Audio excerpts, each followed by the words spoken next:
Bom dia, irmãos. Eita, ficou, né? Bom dia. Bom dia, irmãos. Bom dia. Feliz dia do Senhor. Que dia especial para todos nós, não é? Eu gostei dos dois améns, do bom dia e do amém. Que bênção. Os irmãos estão aqui comigo. Que maravilha. Irmãos, nós hoje, pela graça de Deus, se Ele assim permitir, terminaremos a exposição do capítulo 5 de João. Nós começamos a expor a partir da cura daquele homem que estava na beira do poço de Betesda, e a partir dos questionamentos que os religiosos fizeram a Jesus e as respostas que Jesus deu, nós pudemos aprender sobre o próprio Senhor Jesus, quem Ele é, a sua autoridade, o poder que há nele e o fato objetivo, em todas as palavras do Senhor Jesus Cristo, de que Ele é Deus, Ele é igual a Deus, e que muitas vezes o nosso coração pode nos enganar. Vir para a igreja aos domingos não quer dizer nada.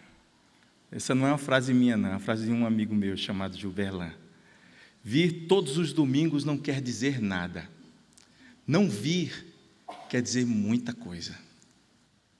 A gente pode fazer isso só religiosamente. Eu nasci no Evangelho e isso pode se tornar para mim um simples costume. E eu posso viver uma vida de pagão durante o restante da semana e me revestir de santidade e colocar uma Bíblia nas mãos, um livro preto nas mãos, e vir para a igreja. Pode ser um prazer encontrar os irmãos, mas voltar para casa sem ter verdadeiramente adorado ao Senhor Jesus. Então, as palavras do Senhor Jesus e esse momento do capítulo 5, ambos são muito importantes porque eles chamam a nossa atenção para a religiosidade que pode nos cegar e nos impedir de ver Deus, de adorar ao Senhor, de estar diante dEle e talvez até em alguns momentos odiá-lo, querer que Ele esteja em outro lugar que não perto de nós. E o Senhor Jesus Cristo, Ele se apresenta como Deus porque Ele é Deus. E a própria palavra de Deus e vários outros testemunhos apontam para isso. E é o que nós vamos ver hoje. Jesus é igual a Deus em natureza, em obra, em poder, em autoridade, em honra, em verdade. O Senhor Jesus, Ele é aquele que, pela sua voz, nós fomos ressuscitados. E pela sua voz também, pelo seu chamado, nos últimos dias, toda a humanidade estará diante dele. Até os mortos ressuscitarão e estarão diante do Deus Todo-Poderoso. Nós nos encontraremos com ele nas nuvens, porque essa é a promessa dele. E quem não o recebeu, porque ele veio para o que era seu e os seus não o receberam. Ele se apresenta a cada um de nós como o Deus Todo-Poderoso que vai nos salvar. Muita gente não quer. E por isso, por não querer, deliberadamente, naturalmente não querer, não vai ter lugar no reino dos céus. É isso que a palavra de Deus fala. Queria ler com os irmãos hoje, e assim terminar o capítulo, a partir do versículo 30 de João, capítulo 5. João 5, de 30 a 47. Jesus diz assim: Eu nada posso fazer por mim mesmo, assim como ouço, julgo. O meu juízo é justo, porque não procuro a minha própria vontade, e sim a vontade daquele que me enviou. Se eu dou testemunho a respeito de mim mesmo, o meu testemunho não é verdadeiro. Outro é o que dá testemunho ao meu respeito, ou a respeito de mim. E sei que o testemunho que ele dá a respeito de mim é verdadeiro. Vocês mandaram mensageiros a João, e ele deu testemunho da verdade. Eu, porém, não recebo testemunho humano, mas digo essas coisas para que vocês sejam salvos. João era a lâmpada que estava acesa e iluminava. E por algum tempo vocês quiseram se alegrar com a sua luz. Mas eu tenho maior testemunho que o de João, porque as obras que o Pai me confiou para que eu as realizasse, essas que eu faço testemunham a meu respeito de que o Pai me enviou. O Pai que me enviou, esse mesmo é que tem dado testemunho de mim. Vocês nunca ouviram a voz dele, nem viram a sua forma. Também não têm a palavra dele permanente em vocês, porque vocês não creem naquele a quem ele enviou. Vocês examinam as Escrituras porque julgam ter nelas a vida eterna, e são elas que testemunham de mim. Contudo, vocês não querem vir a mim para ter vida. Eu não aceito glória que vem de homens ou que vem de pessoas. Sei, entretanto, que vocês não têm o amor de Deus em vocês. Eu vim em nome de meu Pai, e vocês não me recebem. Se outro vier em seu próprio nome, vocês certamente o receberão. Como podem crer vocês que aceitam glórias uns dos outros e não procuram a glória que vem do Deus único? Não pensem que eu os acusarei diante do Pai. Quem acusa vocês é Moisés, em quem vocês puseram a sua esperança. Porque se vocês de fato crescem em Moisés, também creriam em mim, pois ele escreveu a meu respeito. Se, porém, não creem nos escritos dele, como crerão nas minhas palavras? Palavra do Senhor Jesus Cristo, que a ele seja dada toda a honra e toda a glória. Amém? Amém. Que bênção. O Senhor Jesus, ele está expondo a sua divindade, e tem muitas palavras aqui, ou muitas frases, que parecem contraditórias, mas elas, dentro desse contexto, elas fazem todo sentido. Então, não se preocupem com as afirmações de Jesus Cristo, olhando para elas somente aqui, isoladas, nesse lugar, mas a gente pode ver em toda a Escritura que todas elas estão harmonizadas com tudo aquilo que ele afirma ser, com toda a Escritura, com tudo que a Escritura fala sobre ele.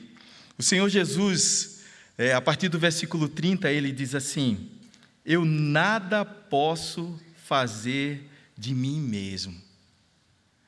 Ele meio que está repetindo o versículo 19, quando ele fala, no caso agora, na segunda pessoa: em verdade lhes digo, que o Filho nada pode fazer por si mesmo. O que ele está falando é sobre essa ligação íntima que ele tem com o Pai.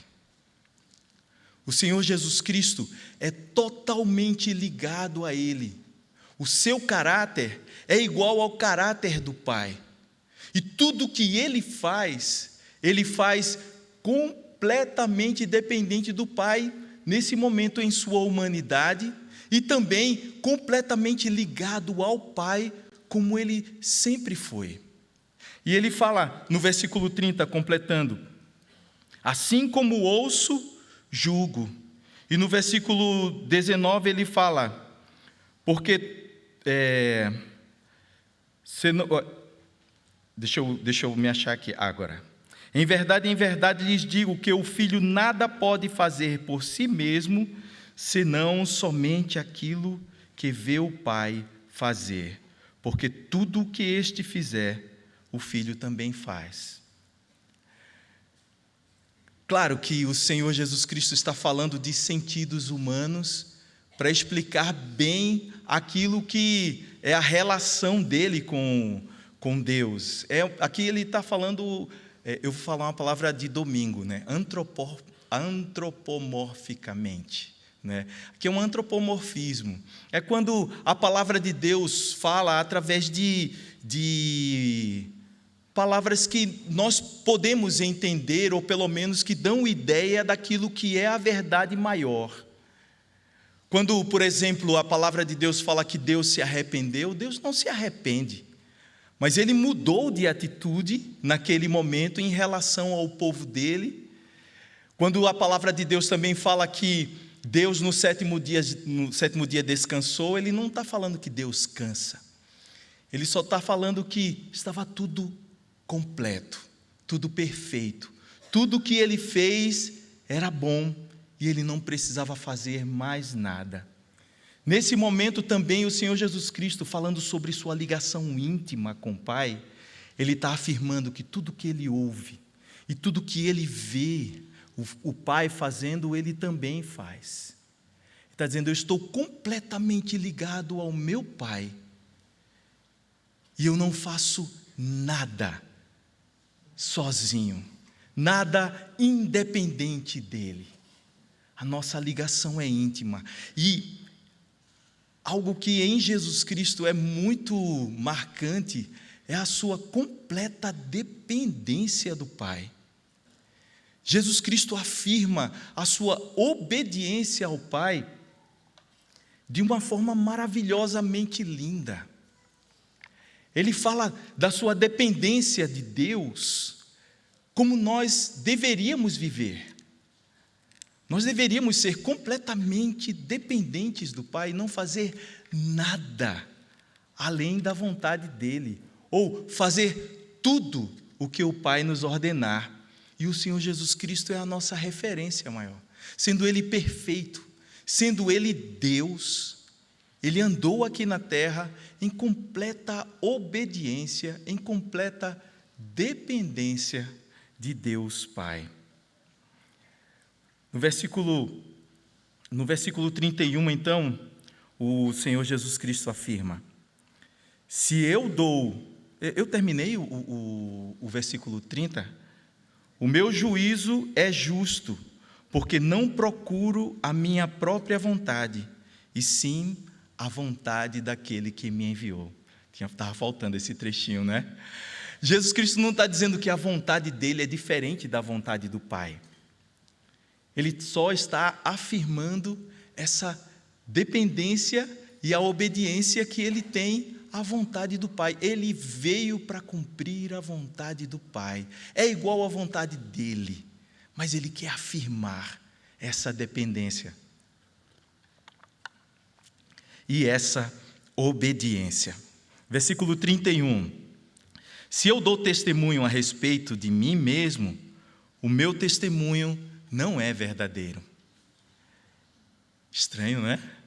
Parece que o Senhor Jesus Cristo está dizendo que Ele não confia muito na sua própria afirmação sobre si mesmo, mas Ele está falando aqui com religiosos da época, que estavam questionando a Ele com relação à autoridade que Ele poderia ter. Que autoridade você tem de ordenar a alguém que carregue o seu leito no sábado? O sábado é o dia do descanso. E ninguém pode carregar nada no sábado.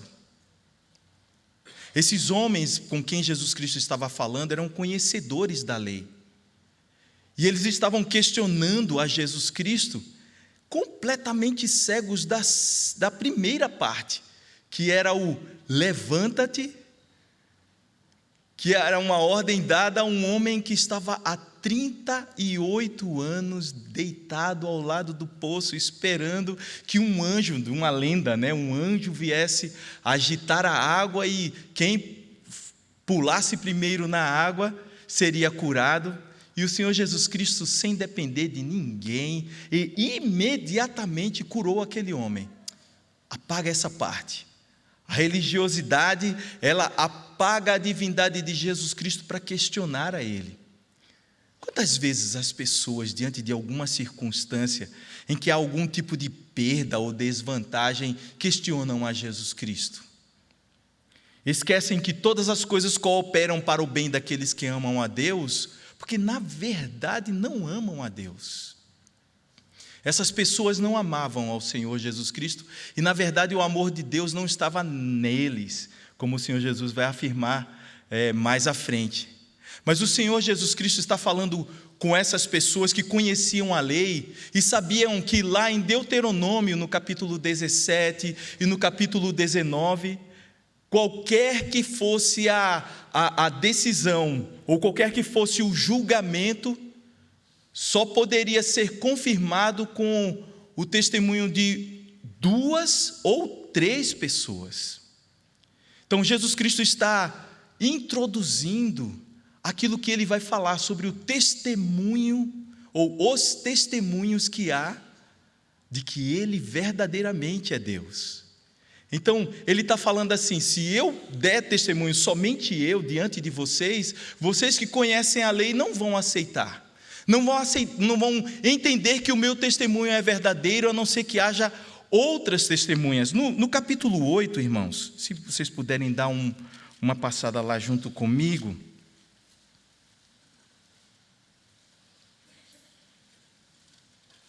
A partir do versículo 12, Jesus diz assim: eu sou a luz do mundo, quem me segue não andará em trevas, pelo contrário, terá a luz da vida.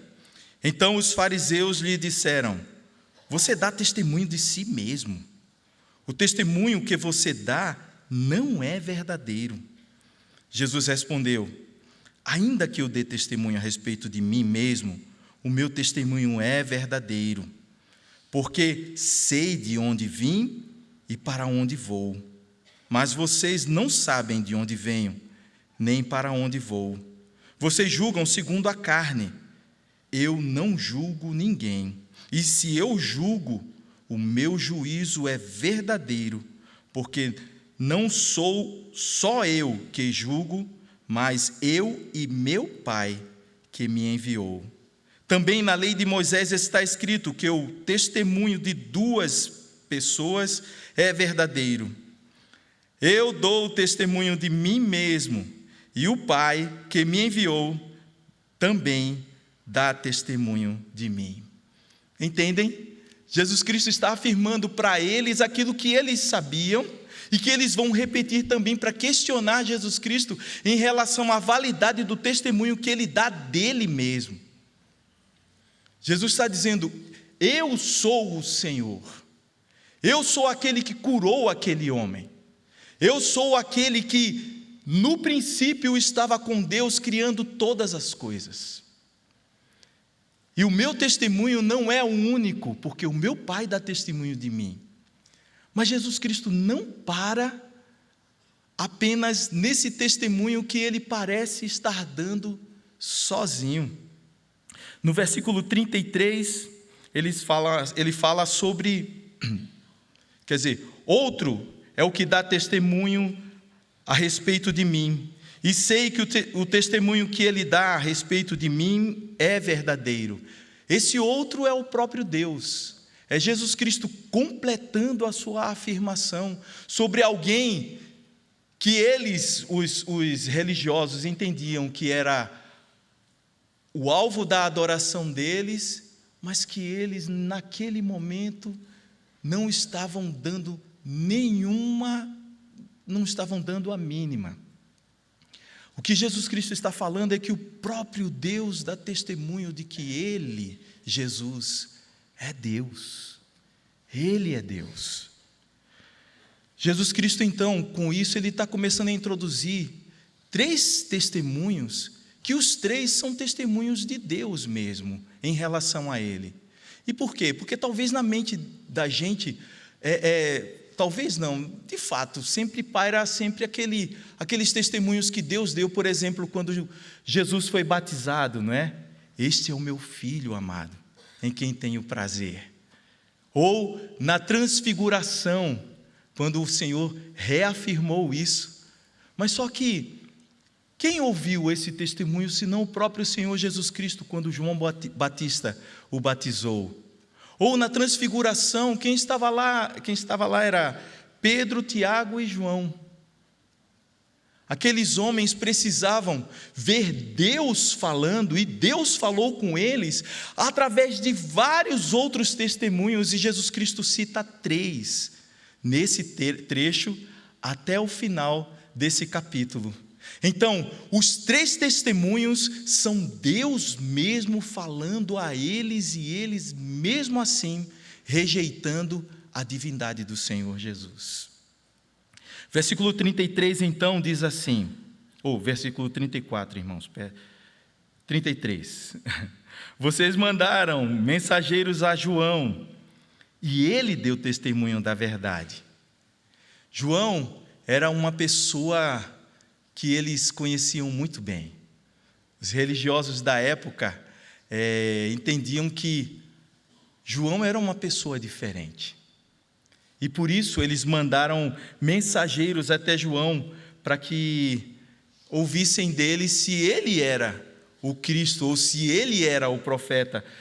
Irmãos, vamos lá para o primeiro capítulo de João, versículos 7 e 8, quando João afirma assim: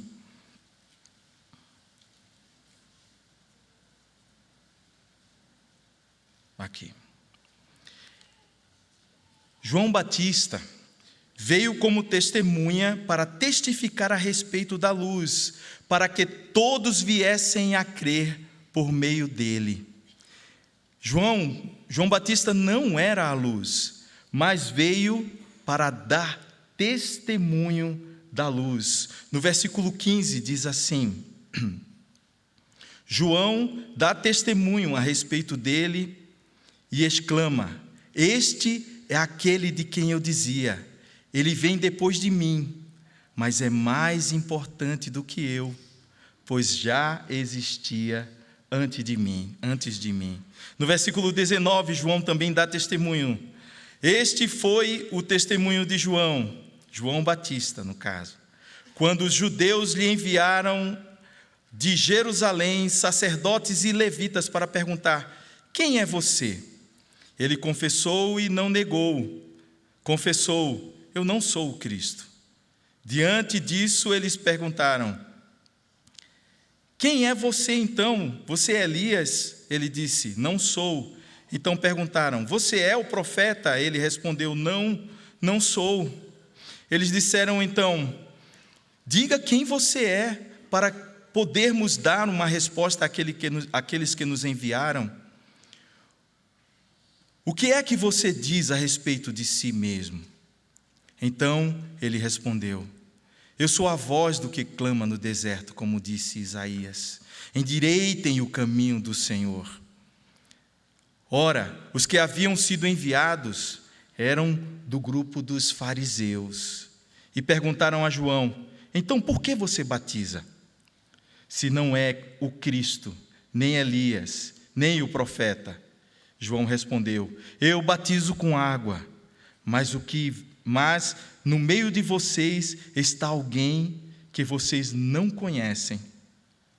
Ele vem depois de mim, mas não sou digno de desamarrar as correias de suas sandálias.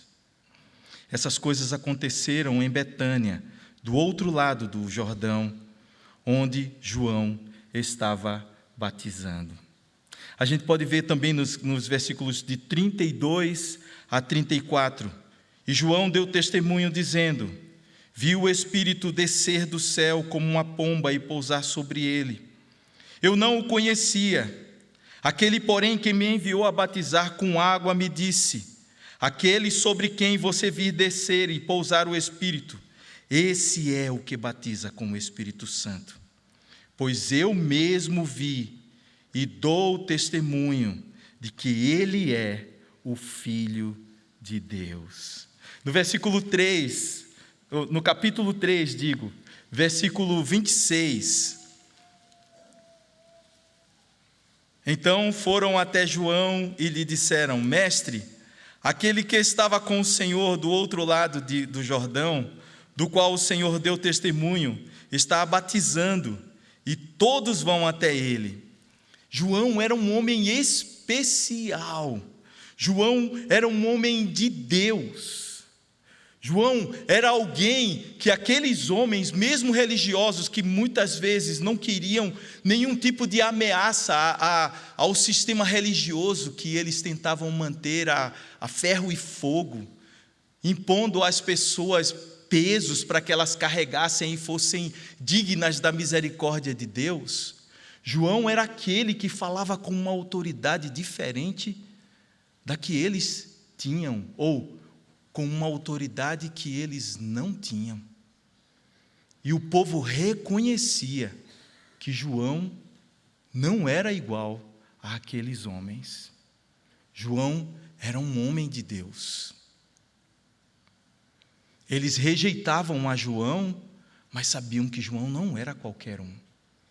E os judeus, por algum tempo, tentaram ou quiseram se alegrar com a luz de João. No versículo 35, ele fala assim que, versículo 35 do capítulo 5, irmãos, vamos voltar lá para o capítulo 5. Ele diz assim: João era a lâmpada que estava acesa e iluminava, e por algum tempo vocês quiseram se alegrar com a sua luz.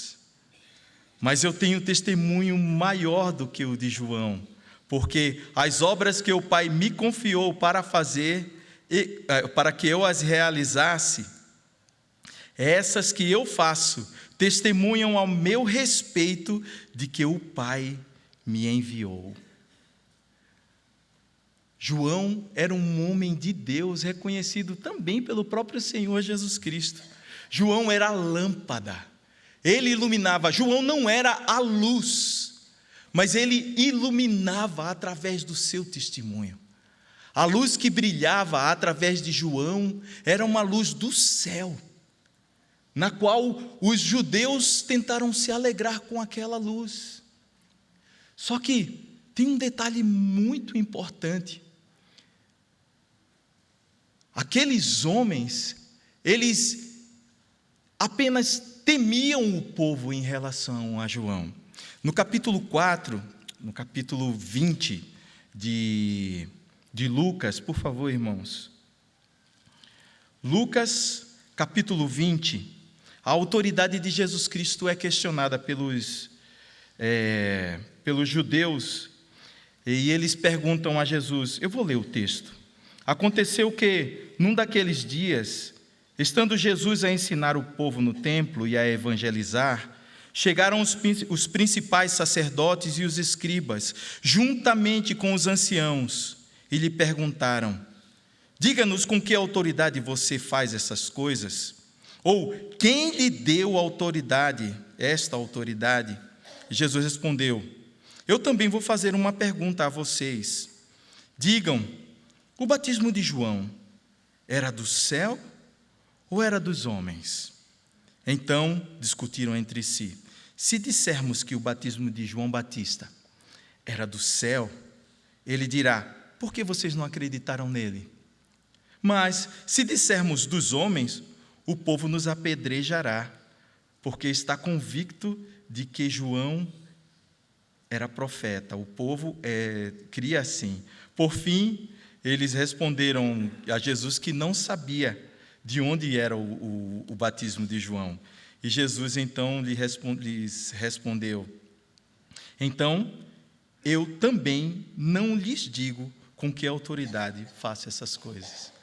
É até engraçado, né? E aí, de onde é o batismo de João? Não sei, tá bem, então também não vou responder a vocês de onde eu tenho essa autoridade. Mas assim, pela graça de Deus, né? O Senhor está afirmando aqui, nesse momento, a minha autoridade vem do Pai. João, apesar de ser um homem de Deus, no versículo 34, o Senhor Jesus afirma, eu, porém, não recebo testemunho humano, mas digo essas coisas para que vocês sejam salvos. Jesus não precisa de testemunho humano para afirmar a sua divindade. Ainda que fosse o testemunho de um homem de Deus como João, Jesus Cristo está dizendo assim: olha, não é porque João afirmou que eu espero que vocês creiam em mim. O meu testemunho é muito maior do que o testemunho de João, porque quem testemunha a meu respeito é o meu Pai. Quando Jesus chama Deus de Pai, Ele está afirmando para aqueles homens que Ele era igual a Deus. Era assim que eles entendiam, porque os judeus não chamavam Deus de Pai, porque afirmar que Deus é o nosso Pai é afirmar que nós somos iguais a Ele, que nós somos da mesma substância. Os meus filhos têm aparência comigo, e quando eu pego neles, eu sinto assim, eu vejo detalhes que parecem comigo, seja no cabelo, seja no tom da pele, seja em qualquer outro tipo de característica. Eles refletem que nasceram de mim. Para o judeu, epa, peraí, não é assim em relação a nós que somos homens mortais. Jesus Cristo então vem trazer algo muito especial, que é, em primeiro lugar, eu sou o Filho de Deus. Esse conhecimento é salvador para nós, porque é o Filho de Deus, ou o próprio Deus encarnado, quem foi até a cruz e pagou o preço pelo nosso pecado. Não importa o que pratiquemos, o preço foi pago na cruz do Calvário, porque Deus encarnou, habitou entre nós, e nós vimos a sua glória, glória como do unigênito do Pai. Jesus é aquele que todo aquele que nele crê tem a vida eterna. Mas Jesus não aceita, e Ele está dizendo isso para eles, porque eles precisavam saber que João era um homem limitado. Nesse momento em que Jesus Cristo está falando sobre João talvez já estivesse morto ou ainda preso, mas prestes a morrer. Era alguém que em sua vida teve pecado. O testemunho sobre Jesus Cristo é maior. É o testemunho de Deus. Ele não aceita testemunho vindo de homens. Jesus fala no versículo 41 assim: eu não aceito glória que vem de pessoas. Sei, entretanto, que o amor de Deus, que vocês não têm o amor de Deus em vocês. Eu vim em nome de meu Pai, e vocês não me recebem. Se outro vier em seu próprio nome, vocês certamente o receberão. Como podem crer, vocês que aceitam glórias uns dos outros e não procuram a glória que vem do Deus único?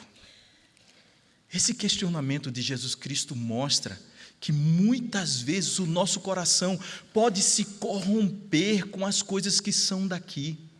Nós podemos olhar nessas disputas de poder, que o ser humano, ele pode se embevecer com essas coisas, com a opinião dos outros.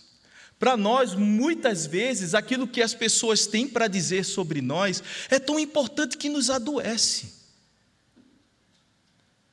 Nós ouvimos falar sobre nós e ficamos assim, felizes ou deprimidos completamente. Há uma constante tentativa de promoção pessoal nas redes sociais, não é? Pessoas que tiram fotos, né? Eu podia tirar uma foto minha assim, olhando para o alto, né? E assim, era uma selfie, né? Assim, era eu tirando, né? Tem até umas figurinhas de WhatsApp que diz, deixa eu tirar, né? Deixa eu tirar uma selfie minha orando, e tem uma pessoa assim, fazendo careta, né? Nós somos assim. Muitas vezes a instituição adoece por causa dessas coisas que Jesus Cristo está falando.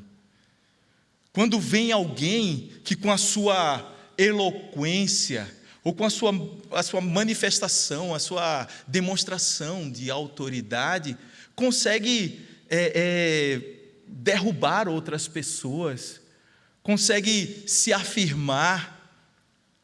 Jesus Cristo diz assim: tudo isso é abominação diante de mim, porque só existe uma opinião que é válida diante de mim, é a opinião de meu Pai.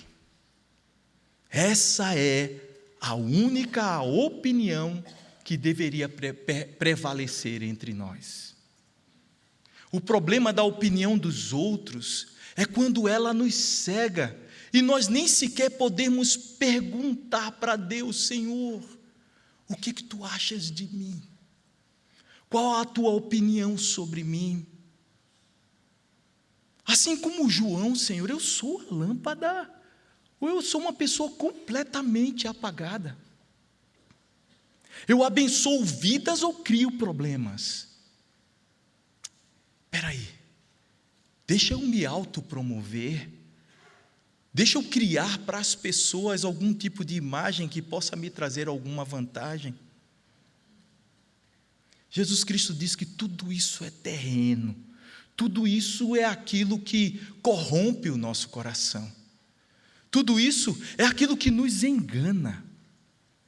Tem um livro de um homem de Deus chamado Bill Hybels. Ele teve dificuldades na sua vida, mas esse livro, o título dele é Quem é Você Quando Ninguém Está Olhando? E ele faz a diferenciação entre reputação e caráter. E ele diz que reputação é o que as pessoas pensam de nós, e caráter é aquilo que nós verdadeiramente somos. E olhando para o testemunho de João não estava nem aí com a sua reputação, e eu acho ele muito estranho. Um homem que se veste de couro de animal e come gafanhoto com mel, não é uma pessoa normal. Mas deixa eu dizer, João não estava nem aí comigo, com a opinião de quem quer que fosse. Quando tinha que dizer a verdade, ele dizia a verdade na cara, inclusive de poderosos, e foi isso que custou a sua própria vida. Ainda assim, essa opinião não era válida para o Senhor Jesus. Ela glorificava a Deus, ela afirmava a salvação de João, conferia a ele o título de servo do Deus Altíssimo, de lâmpada que iluminava, e que as pessoas, assim como aquelas mariposas, ao redor daquelas lâmpadas de tungstênio, ou até qualquer lâmpada, que ficam lá voando ao redor, elas estavam ali ao redor de João, e os religiosos tinham medo de falar qualquer coisa contra João, porque sabiam que o povo sabia que ele era um profeta de Deus. Mas esse testemunho não era suficiente. O Senhor, então, no versículo 36, ele diz assim: mas eu tenho testemunho maior do que o de João, porque as obras que o Pai me confiou para que eu as realizasse, essas que eu faço, testemunham a meu respeito de que o Pai me enviou. Tudo aquilo que Jesus Cristo fazia diante de todos, e tudo aquilo atestava que ele era Deus, que ele era o Filho de Deus, que ele veio com poder, que ele era poderoso para fazer infinitamente mais do que qualquer coisa que alguém pudesse pedir ou pensar. Ele era Deus. E essas obras, elas não conseguiam ser contempladas ou reconhecidas como pelo menos uma manifestação de que verdadeiramente esse homem é diferente, pelo menos. Isso mostra que a descrença que as pessoas possam ter em relação a Deus não tem a ver com falta de evidências. Veja aqui, talvez ali por perto, se eles virassem o rosto, eles contemplassem de novo aquele homem que estava há 38 anos deitado, à beira de um laguinho, de um tanque, esperando pela cura. A evidência estava ali. Havia muitas outras. Há pouco tempo, Jesus Cristo tinha curado o servo o filho de um oficial do rei. O Senhor Jesus Cristo curou muitas pessoas. E essas obras e todas as coisas que Jesus Cristo fez foram para quê? Como ele fala lá no final do capítulo, no final do seu evangelho, versículos 30 e 31 do capítulo 20, ele diz assim: na verdade, Jesus fez diante de seus discípulos muitos outros sinais que não estão registrados neste livro. Estes sinais que foram registrados nesse livro, porém, foram registrados para que vocês creiam que Jesus é o Cristo, o Filho de Deus, e para que, crendo, tenham a vida eterna. Vê só, as obras de Jesus Cristo testemunham sobre ele. Não é por falta de evidência que as pessoas não criam em Jesus Cristo. Então eles tinham o testemunho de João, que nem valia para Jesus. Eles tinham as obras que Jesus Cristo mesmo fazia, e eles tinham também a Escritura Sagrada, que falou o tempo todo sobre Jesus Cristo. Todo o Antigo Testamento, que eles estudavam e liam tanto, falava sobre Jesus, e eles nem viram Jesus. Se os irmãos olharem a partir do versículo 37, a palavra diz assim: o Pai que me enviou, esse mesmo é quem dá testemunho de mim. Vocês nunca ouviram a voz dele, nem viram a sua forma. Também não tem a sua palavra, não tem a palavra dele permanente em vocês, porque vocês não creem nele, naquele a quem ele enviou. Desculpe, irmãos, lendo aqui, eu estudei tudo na versão revista e atualizada, e aí fico acrescentando, os irmãos percebem, né? Mas presta atenção no texto, tá certo? Não me deixem atrapalhar vocês. Vocês examinam as Escrituras, porque julgam ter nelas a vida eterna, e são elas que testemunham de mim. Contudo, vocês não querem vir a mim para ter vida.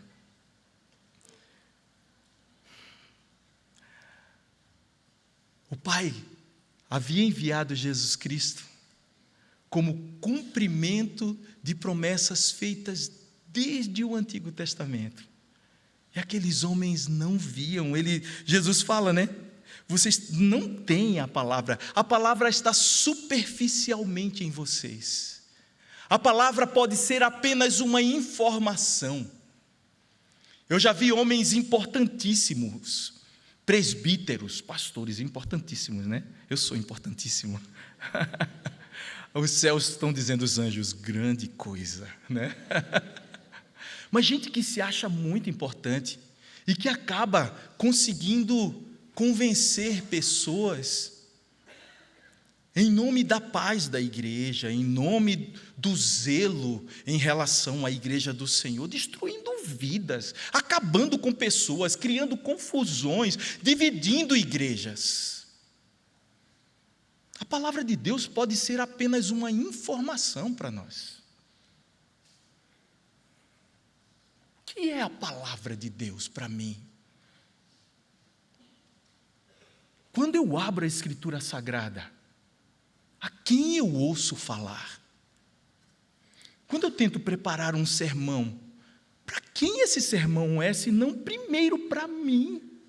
porque há perigos no meu próprio coração. Ele é enganoso, desesperadamente corrupto. Essa palavra é para mim. Eu posso ser mais um religioso que perco a oportunidade de ver o testemunho de que Jesus é Deus. A palavra de Deus fala: vocês examinam as Escrituras. Jesus diz: vocês examinam as Escrituras porque vocês entendem que nela vocês vão encontrar a vida eterna. São elas que testemunham de mim. O que é que vocês estão fazendo que não estão me reconhecendo? Versículo 44, então, fechando até o versículo 47, o Senhor Jesus Cristo diz assim: como podem crer vocês que aceitam glória uns dos outros e não procuram a glória que vem do Deus único? Não pensem que eu os acusarei diante do Pai. Quem acusa vocês é Moisés, em quem vocês puseram a sua esperança. Porque se vocês de fato crescem em Moisés, também creriam em mim, pois ele escreveu a meu respeito. Se, porém, não creem nos escritos dele, como crerão nas minhas palavras? Tem um momento que só Lucas registra no final do evangelho dele, a partir do versículo 13, que é os discípulos no caminho de Emaús. Jesus tinha sido crucificado e era o terceiro dia e eles estavam saindo de Jerusalém e indo para essa aldeia que era próxima de Jerusalém.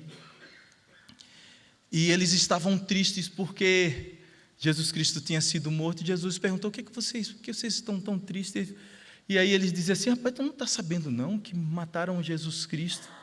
A gente achava que ele iria remir Israel. E Jesus Cristo então, no versículo 25, diz assim: como vocês são insensatos e demoram para crer em tudo que os profetas disseram? Não é verdade que o Cristo tinha de sofrer e entrar na sua glória? E começando por Moisés e todos os profetas, explicou-lhes o que constava a respeito dele em todas as Escrituras. Jesus estava se apresentando a homens que sabiam que ele ressuscitaria, mas que naquele momento tão triste, em que eles pensavam que Jesus poderia então assumir o poder, tomar o poder, destronar Roma e reinar, Israel voltaria a ser uma potência, eles se perderam e estavam voltando tristes para casa. Moisés falou sobre Jesus, e Jesus está esfregando no rosto daqueles homens religiosos, que a própria Escritura Sagrada falava dele, que não havia dúvidas de que ele era. Quer dizer, que eles, lendo as Escrituras, eles apenas se condenavam no ódio que eles tinham e no desejo que eles tinham de que Jesus Cristo fosse morto. Eles detestavam o Senhor Jesus Cristo, eles rejeitaram a luz. O que o Senhor Jesus está afirmando então nesses 3 testemunhos é que o próprio Deus, desde o princípio, quando da semente da mulher haveria de nascer aquele que esmagaria a cabeça da serpente, e que na progressão dessa revelação o Evangelho seria pregado mesmo no Antigo Testamento, para que todos, olhando para o futuro, pudessem ser salvos por Jesus Cristo. E o próprio João está aqui também dizendo que, reconhecendo todas as obras de Jesus Cristo, nós seremos salvos, nós podemos ser salvos. Eu queria parar o relógio para falar mais, mas eu queria fazer algumas aplicações bem rapidamente, para que a gente não atravesse o horário da escola dominical. A palavra de Deus está nos chamando para olhar para Jesus Cristo. Aí você pode dizer assim, bom, era muito mais fácil, na época que Jesus Cristo estava aqui, crer nele. E esse fato, esse capítulo todo demonstra que não. Que aqueles que creram, não creram naturalmente em Jesus, porque não é possível crer naturalmente que Jesus Cristo é Deus. Naturalmente, Jesus Cristo é mais um homem que veio aqui na terra, talvez um dos profetas, talvez alguém muito importante que marcou a história. Eu admiro muito o Senhor Jesus. Mas reconhecer que Ele é Deus não é natural. Tem um homem de Deus que eu li uma vez um livro dele chamado Philip Yancey. E ele fala, o título do livro é O Deus Invisível. E ele fala que Deus pega a nossa fé pequena e a desenvolve nessa nossa montanha russa de crer e de duvidar que nós temos muitas vezes em toda a nossa história. Nós muitas vezes cantamos com tanto fervor e em outras vezes nós choramos amargamente como se estivéssemos completamente perdidos por causa de coisas simples. Há profetas que enfrentam 450 profetas de Baal ou sacerdotes de Baal e que tremem diante de uma mulher. Mas é nesses altos e baixos de homens pecadores como nós, que o Senhor vai desenvolvendo a nossa fé. Ele primeiro nos deu vida, porque nós estávamos mortos em nossos delitos e pecados. E agora, assim como no passado, assim como na época de Jesus Cristo, a nossa fé é desenvolvida. O Senhor Jesus Cristo continua nos encontrando no caminho de Emaús, para renovar em nós as promessas que Ele fez. Nós cremos nele e temos essa fé crescida, aumentada, renovada no Senhor. Não é diferente do passado. Ainda hoje, nós cremos sobrenaturalmente no Senhor Jesus Cristo. É por isso que nós estamos aqui. Nós temos evidências, e a maior delas é o testemunho do Pai, que pelo seu Espírito afirma ao nosso coração que Jesus Cristo é Deus. Quando nós cantamos aqui, eis nosso Deus no trono a reinar, vinde e adoremos. Nós cantamos também, quem como Ele cravejado foi, ao morrer da culpa nos livrou. Deus o eterno humilhado foi, mas ressurgiu da tumba o meu Senhor. Nós cantamos pela fé, a mesma fé dos apóstolos, a mesma fé dos antigos. Aleluia! Glória a Jesus! Glória ao Senhor, Deus Todo-Poderoso, que encarnou, e nós cremos nele. Nós precisamos então nos preocupar muito mais com essa opinião, a opinião do Deus Todo-Poderoso, do Senhor Jesus sobre nós, do que com aquilo que as pessoas têm para falar sobre nós. Nós temos que resistir a essa tentação de querermos parecer algo que nós não somos, ou querer olhar para nós e ver algumas virtudes e querer promovê-las. A gente precisa promover em nós o caráter de Cristo. Chega de reputações. Essa é uma tentativa constante do meu próprio coração.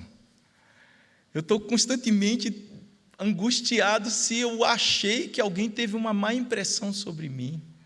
E se alguém falar mal de mim, puxa vida, como incomoda, dói. Ih, rapaz, estão falando mal de mim.